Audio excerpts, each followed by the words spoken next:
Today we're at Bobbejaanland again.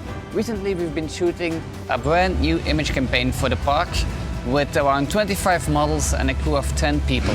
The images consist of both on-ride, off-ride and park images. So here's a glimpse at how we did it.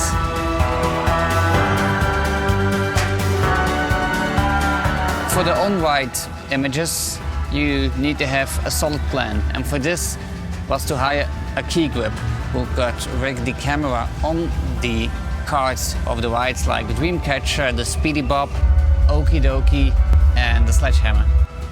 So it would stay put safely, but would still have a lot of dynamic images. Also important in this series was that we would have the movement, yet still have sharp images.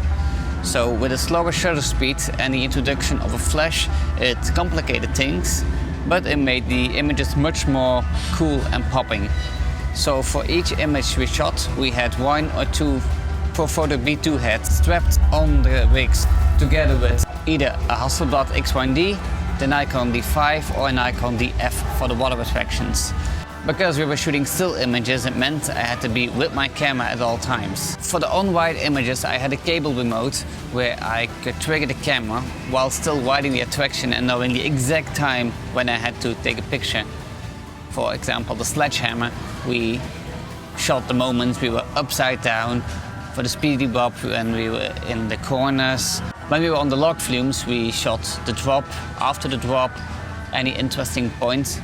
But it also meant I had to endure some physical pain for this, because for the exact placement of the camera, I had to ride Sledgehammer 5 times after each other. Speedy Bob. For the Speedy Bob, we built an entire rig around me. So halfway in the preparations, I was strapped in with a camera just above me and a light for the models behind me, and I had to ride it like 10-15 times, and that was just a bit too much. But the images are worth it.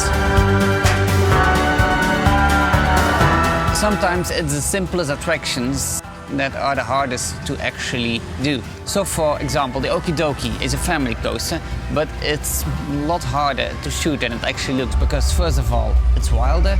Second of all, it has no mounting points. So our rigger had a bit of a challenge to loop some cords underneath the vehicle and rig everything together.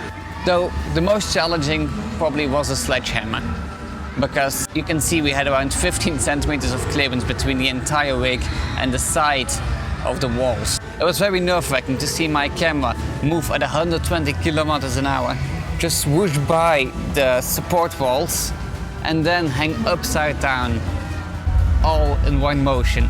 And yet at the same moment I still had to take pictures and be very sure that my gear both worked and that the rig would hold. But we had a lot of preparation to do this, and as you can see, the images are really cool and unique. And if you compare the on-ride with the off-ride, you see a lot more dynamic images and quasi-impossible images that we were able to get by rigging the camera on the ride.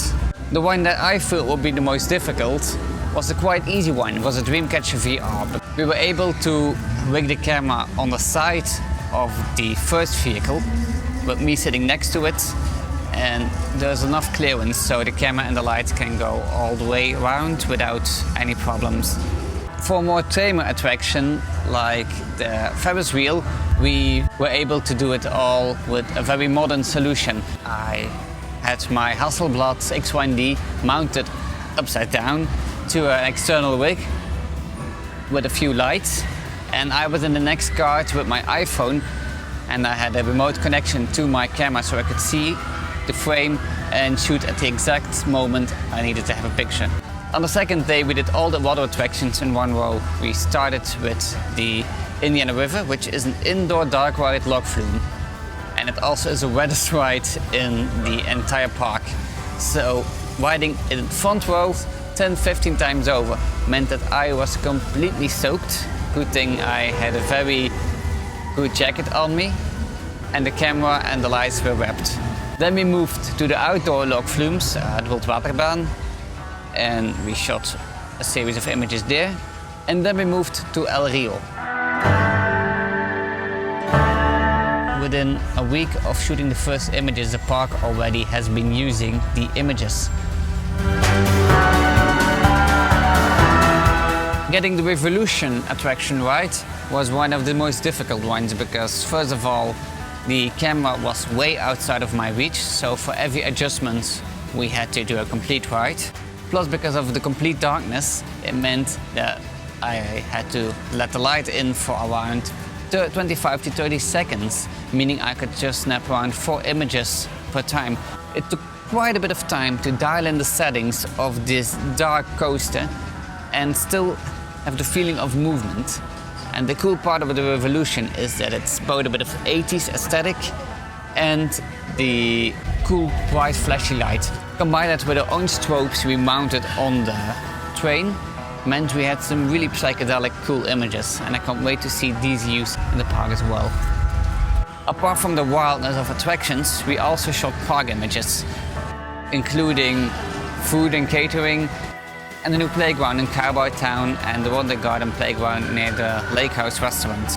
In the end, it took over 45 people, 3 days of shooting and weeks of planning to go from a simple concept on paper to a full series of images showing all the fun you can have at this park, both showing both its nature and the diversity that you can find here in Bobbejaanland.